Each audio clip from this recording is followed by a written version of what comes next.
Bienvenidos nuevamente a su canal Conociendo tu Biblia.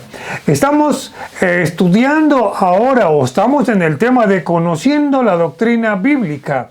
Es importante que usted se concentre en este tipo de estudios, ya que para su vida personal son parte de su crecimiento espiritual y también es un discipulado que usted puede utilizar para enseñar a otras personas. Hoy nos toca ver la doctrina o el origen del pecado. Antes de continuar, queremos agradecer su atención y apoyo. Les rogamos, por favor, se suscriba a este canal accionando la campanita, ahí poniéndole ahí donde dice suscríbete, obsequienos un like. Comparta este material con otras personas. Usted lo puede bajar sin ningún problema. Y también queremos agradecer sus comentarios, ya que esto nos ayuda a mejorar. Al final del video aparece donde usted puede enviarnos sus comentarios y con gusto le responderemos. Iniciamos con la lección del origen del pecado. Todo médico que haga honor a su profesión sabe que para combatir cualquier enfermedad, por pequeña que ésta sea, necesita primero diagnosticar al paciente.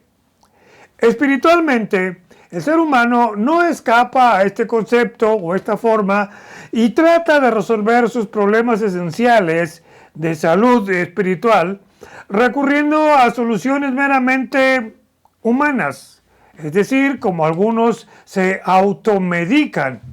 Y hay quienes se automedican espiritualmente.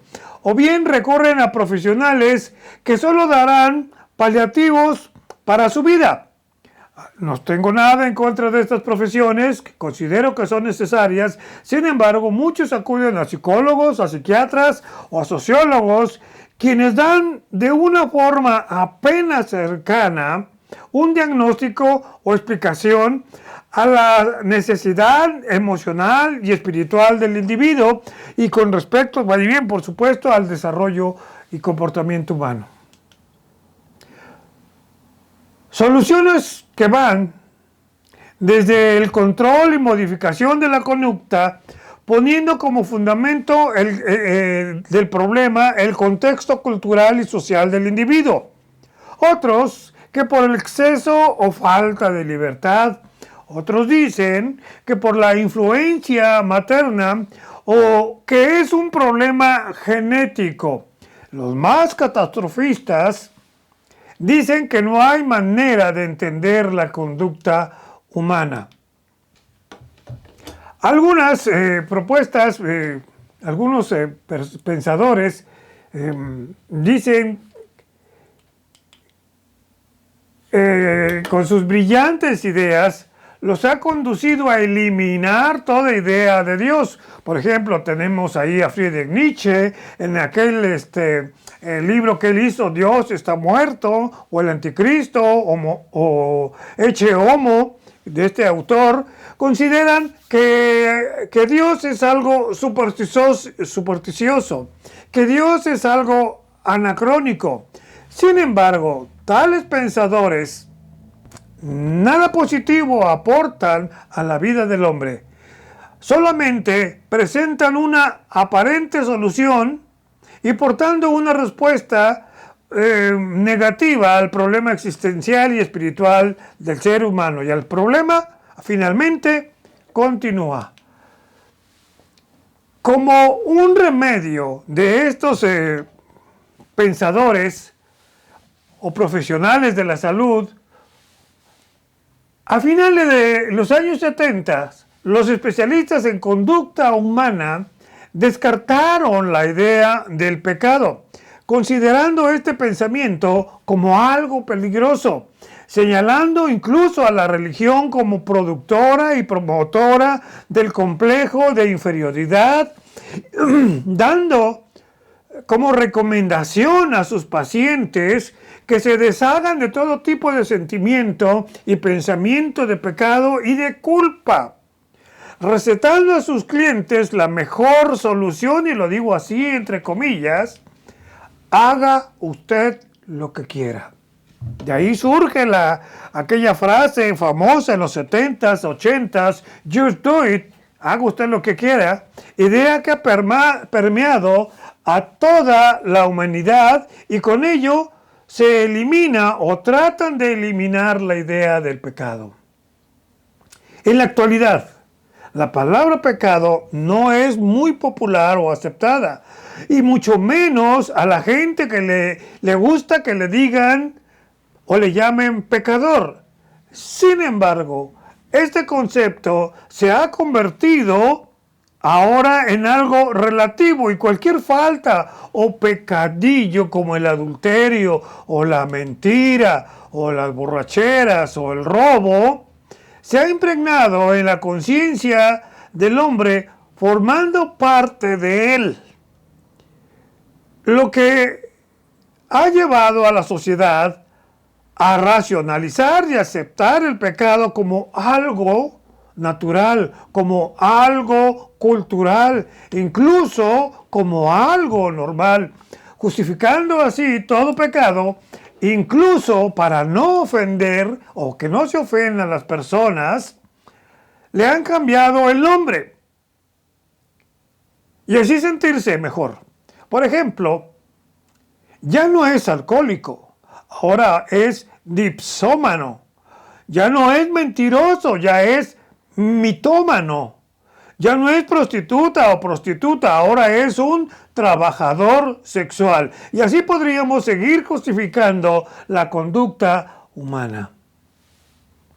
Como cristianos, y con el debido respeto a las siguientes profesiones, que como son el psicólogo, el psiquiatra o el sociólogo, no necesitamos ser estos profesionistas para saber por qué actúa el hombre con violencia, por qué el hombre roba, mata, viola, miente. Y no es por causas externas. Todo esto radica en el corazón del hombre. Dice Marcos 7, del 20 al 23, dice, pero decía que lo que del hombre sale, eso contamina al hombre, porque de dentro del corazón de los hombres salen los malos pensamientos, los adulterios, las fornicaciones, los homicidios, los hurtos, las avaricias, las maldades, el engaño, la lascivia, la envidia, la maledicencia, la soberbia, la insensatez. Todas estas maldades, y vea como dice el texto, las agrupa como maldad, todas estas maldades de dentro salen y contaminan al hombre. Dice Santiago 4:1, en la versión Dios habla hoy, dice, ¿de dónde vienen las guerras y las peleas entre ustedes? Pues de los malos deseos que siempre están luchando en su interior. Al leer la Biblia, no podemos dejar de notar la gran atención que se le da a la causa y solución del pecado.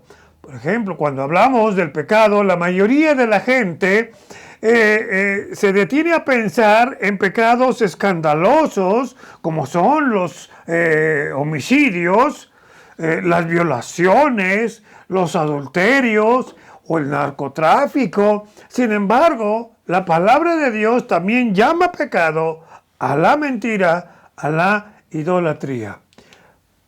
Esto que vamos a estudiar, usted ya lo vio en la lección anterior, en el origen del hombre. Simplemente vamos a ir armando todo esto para que usted conozca el origen del pecado. Primeramente vamos a definir qué es pecado. Pecado es la rebelión activa o pasiva contra Dios. Activa cuando Dios prohíbe algo y lo hacemos. Por ejemplo, Dios dice, no matarás o no robarás.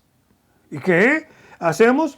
cuando sustraemos algo, cuando robamos algo, ahí estamos actuando o pecando activamente. Cuando la rebelión pasiva, cuando debemos hacer lo bueno y no lo hacemos, como dice Santiago, ¿cuál sería esta rebelión pasiva? Cuando Dios nos dice, por ejemplo, ama a tu hermano, ama a tu prójimo, ¿y qué es lo que hacemos? No, es odiarlo, es incluso lastimarlo. Entonces estamos actuando pasivamente. A final de cuentas, toda rebelión está en lo que pensamos, en lo que decimos, en lo que hacemos o no hacemos. Esto según el criterio de Dios. Pero ¿qué nos dice la Biblia acerca del pecado? Dice el texto del Salmo, de Romanos, 3, 10 y 11. Como está escrito, ¿dónde está escrito? Por ejemplo, está escrito allí en Salmo 14, 3. Como está escrito, no hay justo ni aún uno.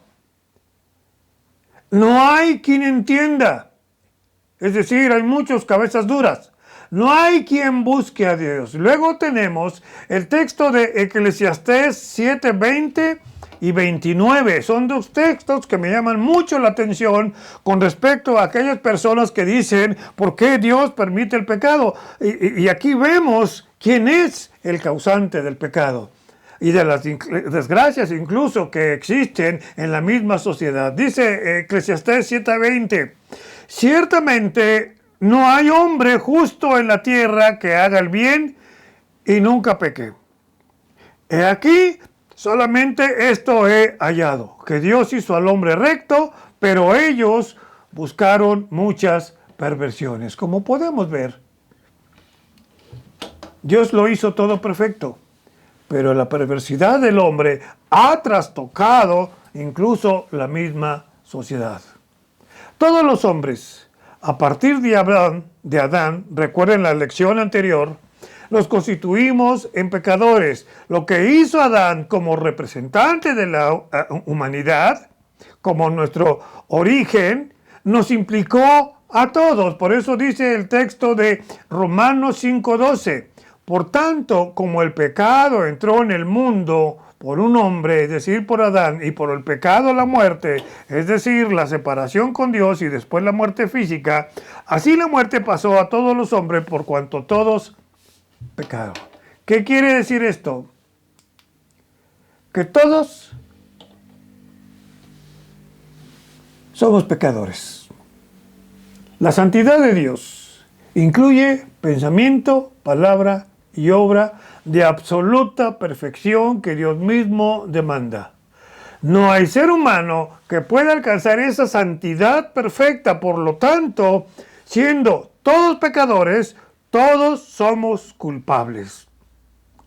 Y por tanto, estamos destituidos de la gloria de Dios. ¿Pero a qué le llama pecado la Biblia? La Biblia le llama pecado al quebrantamiento de la ley de Dios.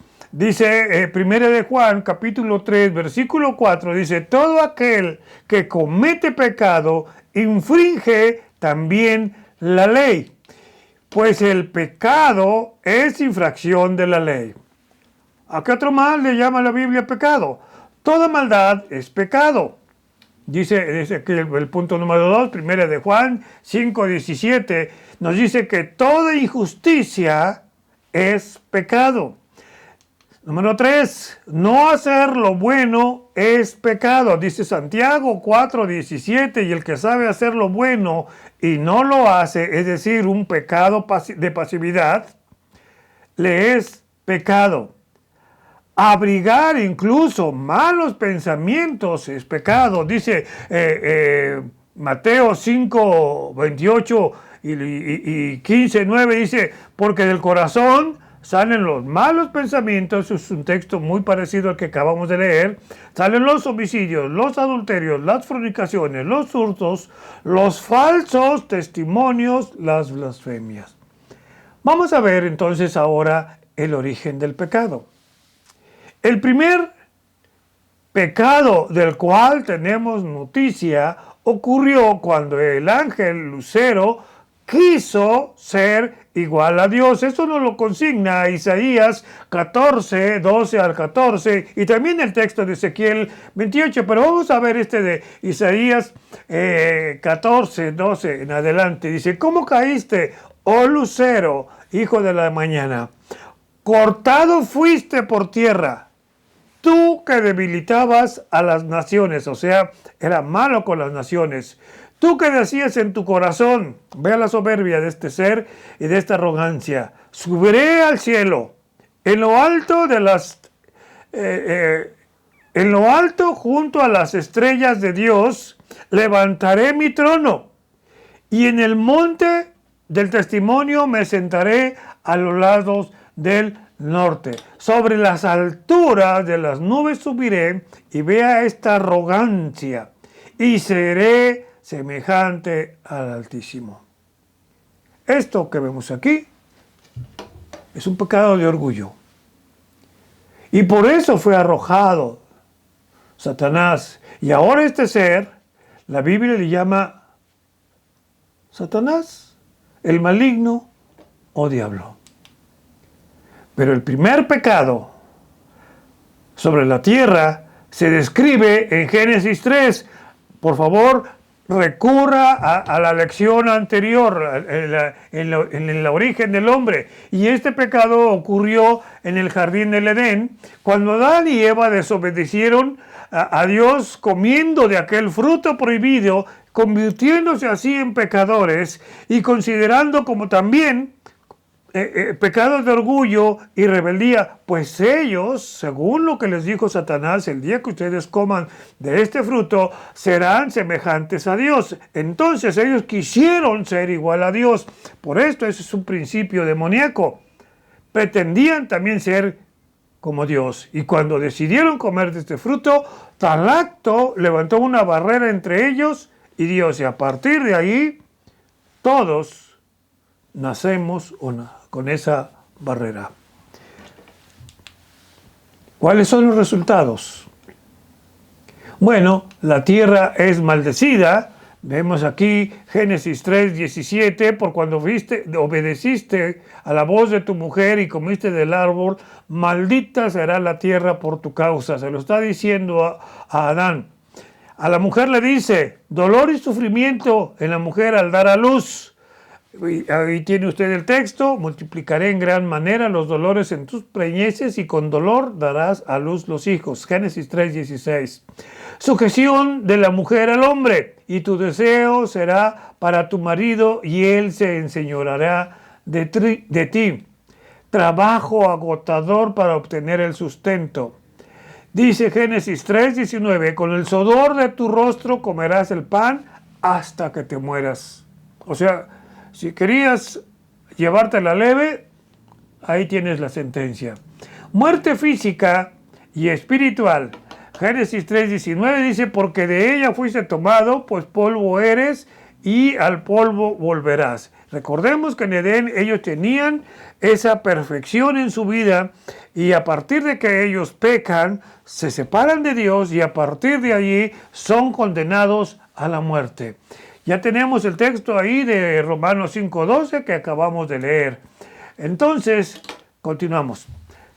Vergüenza por el pecado y huir para ocultarse de Dios. Mire lo que dice Adán: oí tu voz en el huerto y tuve miedo porque estaba desnudo y me escondí. Luego ellos fueron expulsados del huerto. Dice Génesis 3:24: echó pues fuera al hombre y puso al oriente del huerto querubines para que guardaran o resguardaran ese lugar. Y generó finalmente una barrera que interrumpe la comunicación de Dios. Por eso dice Efesios 2:1 que Él nos dio vida a nosotros cuando estábamos muertos en nuestros delitos y pecados.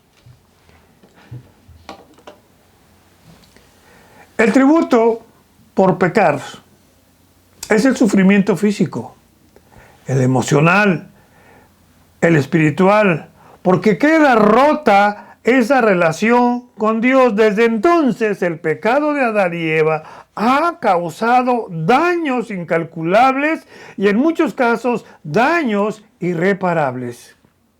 No necesita probarse la existencia del pecado mientras tengamos prisioneros en las cárceles, mientras tengamos hospitales, mientras haya lágrimas por el dolor, mientras haya enfermedad, mientras haya sufrimiento, mientras haya muerte, mientras haya desastres naturales, como testigos de que Dios no hizo así el mundo. Y repito el texto de Eclesiastés 7:29.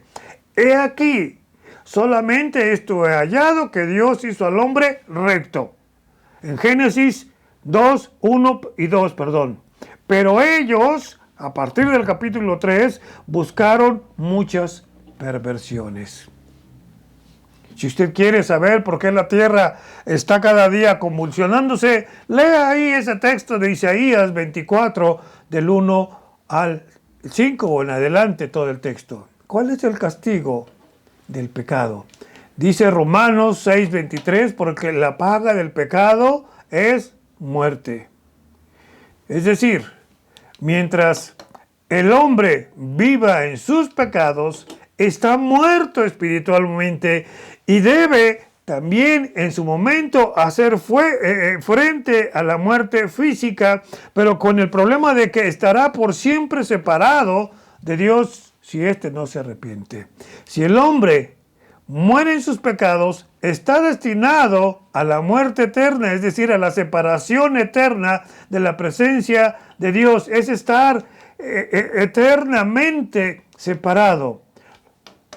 Esto quiere decir que sufrirá eternamente por sus pecados en un lugar preparado para el diablo y sus ángeles. Esto es considerado en la Biblia como la muerte segunda. Usted lo puede constatar en Apocalipsis 20:14. Déjeme leerle el 20:15. Y el que no se halló inscrito en el libro de la vida fue lanzado al lago de fuego. Cuando Adán y Eva decidieron desobedecer a Dios, con este solo acto, lo que hicieron fue un traspaso de poder, es decir, se dieron el control a Satanás. Recuerda usted que cuando fueron creados, Dios le dice, te enseñorearás de la tierra, la cuidarás. Pero desde ese momento en que ellos pecan, hacen un traspaso de poder. Esta es la razón por la cual el mundo se encuentra en tal desorden. Dice, según de los Corintios 4:4, dice, los cuales el Dios de este siglo, es decir, Satanás, cegó el entendimiento de los incrédulos para que no le resplandezca la luz del evangelio de la gloria de Cristo, el cual es la imagen de Dios. Entonces, Satanás se constituye en el gobernante legal y convirtiendo al mundo en un mercado de esclavos que necesitan ser redimidos. Recuerde usted también en la lección anterior cuál es la condición del hombre. Ahora, el trabajo de Satanás es evitar que sus esclavos sepan que existe un pago definitivo y total por su libertad, desviando la mirada del hombre para fijar sus ojos en religiones y opciones mundanas, la que usted se imagine. ¿Cuál es la solución? Dios envió a su Hijo al mundo a fin de proveer una salida definitiva para el hombre pecador. El Señor Jesucristo nació de María, tomando así la forma humana, pero sin heredar la naturaleza pecaminosa de Adán. Es el único hombre sin pecado que vivió en esta vida. Dice Hebreos 4:15, porque no tenemos un sumo sacerdote que no pueda compadecerse de nuestras debilidades, sino uno que fue tentado en todo según nuestra semejanza. Quiero agregar la palabra semejanza humana, pero sin pecado. En la cruz del Calvario, Jesús sufrió en su cuerpo la paga del pecado por ti y por mí, satisfaciendo así todas las necesidades y demandas de Dios, del Dios Santo.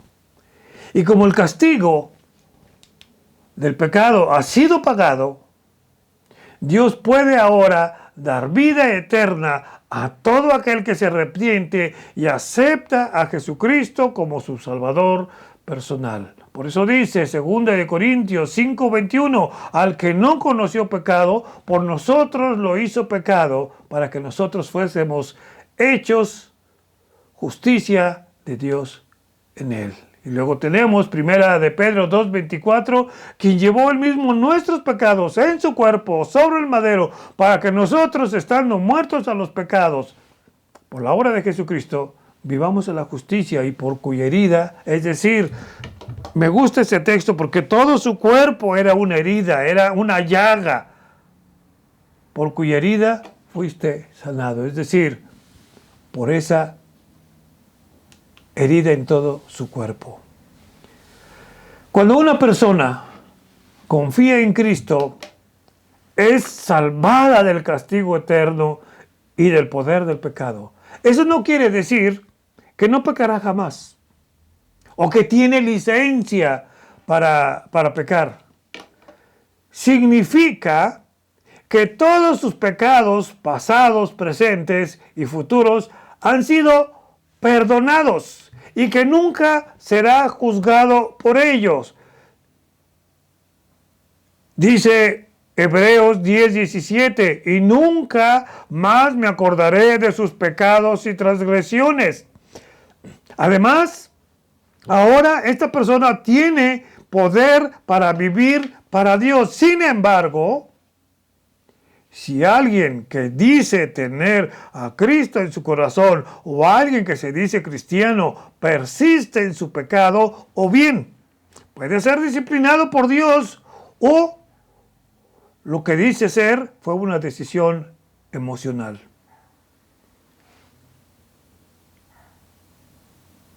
Sin saber si es salvo. Esto porque sus hechos demuestran lo contrario.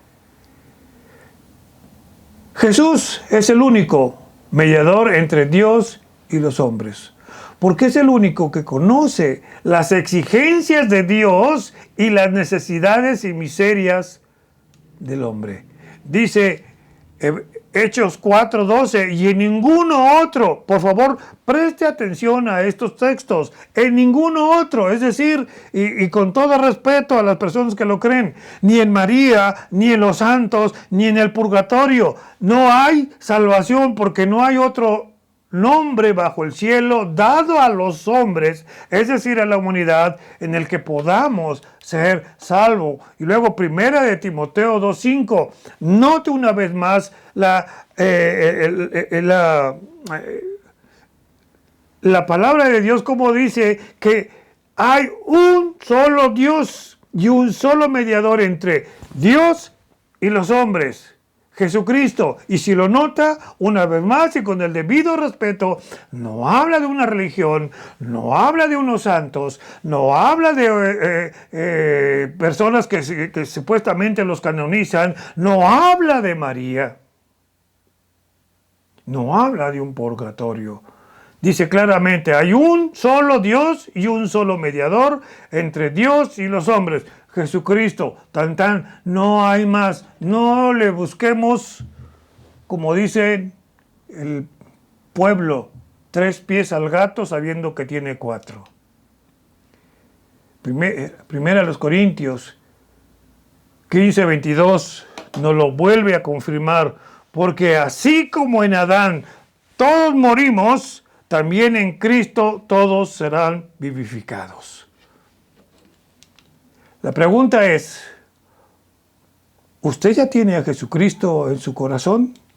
Una vez más, le invito a que usted recapacite, se reconozca como pecador, le pida perdón a Dios, reconozca que Jesucristo es la única persona que le puede salvar, porque es la única persona que pagó por usted, en un sacrificio vicario. ¿Qué quiere decir vicario? Alguien que toma el lugar del otro. Es decir, Jesucristo se hizo pecador para que usted fuera salvado. Por eso dice, al que no conoció pecado, por nosotros se hizo pecado. Una vez más, le invito a que usted haga esta reflexión y entregue a su vida a Jesucristo, pidiéndole que entre a su corazón, que le perdone todos sus pecados. Y una vez más, gracias por su atención. Déjenos sus comentarios al correo electrónico que aparece aquí en la pantalla. Y recuerde, la tierra tiene que ser llena del conocimiento de su gloria, como las aguas cubren el mar. Gracias una vez más y que Dios les bendiga y nos vemos en la siguiente lección.